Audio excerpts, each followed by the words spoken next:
आकाशर की धर्म धरा कहो, वीर धरा कहो, ऐसी धरा पर स्वर्गीय ठाकुर बलवंत सिंह जी चौहान साहब की जो मूर्ति अनावरण का कार्यक्रम कई महीने लगे होंगे रतन सिंह जी को तैयारी में, पर 2-3 दिन तो ज्यादा ही इनको नींद भी नहीं लेना होगा। ऐसा मैं भी जानता हूं कि बड़े कार्यक्रम में बहुत टाइम लगता है और कितना उनके दिमाग में हैंडलिंग होता है।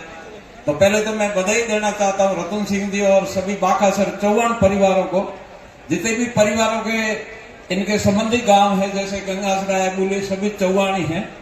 तो सभी आपके परिवार आप चौहान गांव को मैं बधाई देना चाहता हूं कि इतना भव्य कार्यक्रम हर आदमी के संभव नहीं होता है। कितने लोगों ने मिलकर किया होगा और वो तो भगवान ही जाने। आपके ऊपर धरणीधर जी और सुंदा माता जी और डूंगरपुर जी महाराज के भी आप अनुयायी हैं। आप गुरुद्वारा मानते हैं चौटन तरह को। उन संतों की, उन समाधि वालों की कृपा रही होगी जब तक भव्य कार्यक्रम आज संभव होने जा रहा है और संपन्न होने जा रहा है। इस कार्यक्रम में पधारे हमारे बीच में मुख्य अतिथि जो केंद्रीय सरकार से कैबिनेट मंत्री साहब गजेंद्र सिंह शेखावत साहब और हमारे मठ के ही समझो महंत तरातरा मठ के महंत श्री प्रतापपुर जी बाबू जी और हमारे बीच में पधारे देव दरबार जो गुजरात में 10 नाम सन्यासियों का अखाड़ा है। इसलिए मैं पहले बोल रहा था कि पहले स्वागत इनका करें।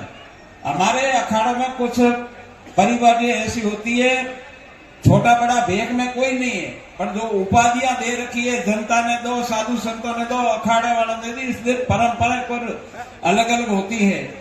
तो उस हिसाब से जो मंडलेश्वर है, श्रीमंत है, अखाड़ा से है, ऐसे लोग जुड़े हो हमारे बीच में मंडलेश्वर जी विराते। हमारा फर्ज बनता है पहले मंडलेश्वरों का हो और मंडलेश्वरों को आचार्य आ जाए तो पहले उनका किया जाता है। इसलिए मैं आपको बोल रहा था।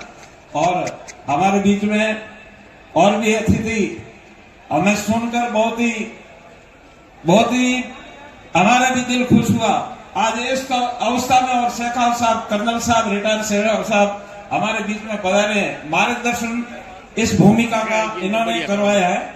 मैं भी वीडियो देख रहा था 2-3 दिन, साहब ने बहुत ही इसमें रुचि भाव लेकर और वृद्ध अवस्था में भी इस कार्य में बहुत सहयोग किया। हमारे बीच में भाई साहब और आजूराम जी और वाव ठाकुर साहब हमारे बीच में विराजे हैं। अब गणमान्य लोग तो सभी जनता और गणमान्य लोग इस कार्यक्रम में सभी बराबर है और एक मंच पर विराजे, तो कोई ना ऊंचा है कोई नीचा है। ये सत्संग की भी जाजम है और धर्म की भी जाजम और वीरता की भी जाजम है। तो सभी हम मिलके और एक ही जाजम पे बैठे, तो कोई ना ऊंचा है ना कोई नीचा है। सभी की भावना यही रही कि ऐसे वीर योद्धा की जो मूर्ति लग रही है उसमें हमें शामिल होना है। और इन्होंने जो 71 में सेना के साथ में और अपनी गाड़ी जो भी उस टाइम में हाजिर थी, ऊंटों से काम हुआ तो भी किया, घोड़ों से भी किया, गाड़ियों से भी किया, अपनी सेना भी जो उनके साथ हमेशा रहते थे उन लोगों ने भी बलवंत सिंह जी के साथ में छात्रों तक कर्तव्य निभाया। और सभी जानकारियां हमें क्या, प्रतापपुर जी महाराज भी अवस्था है, इनको भी जानकारी है। 71 में मैं भी काफी अवस्था में था, मेरे को भी। और परंपरा ये रही कि बाकी फतेहपुर जी मेरे गुरु जी और बलवंत सिंह जी के जैसा प्रेम मैंने कभी किसी के साथ में नहीं देखा होगा। अगर वो चौटन पदार्थ तो मठ में ही विश्राम किया करते थे, भले उनके सगा वाला कोटड़ियां चारों में पदार्थ काम था, पर पहले मठ में आकर रात्रि भी वहां विश्राम किया। इतनी प्रेम भाव था हमारे मठ से और हमारे गुरु जी से। तो मैंने भी जैसी उनकी सेवा बाल्य अवस्था थी, हमें सेवा का मौका मिल रहा ऐसे दुर्लभ कामों में और इतनी भारत भूमि की जो रक्षा के लिए सेना के साथ में रहे। बहुत धन्यवाद उनके परिवार को। आप सभी लोग मेहमान पधारे, टाइम दिया, बहुत धन्यवाद, आभार।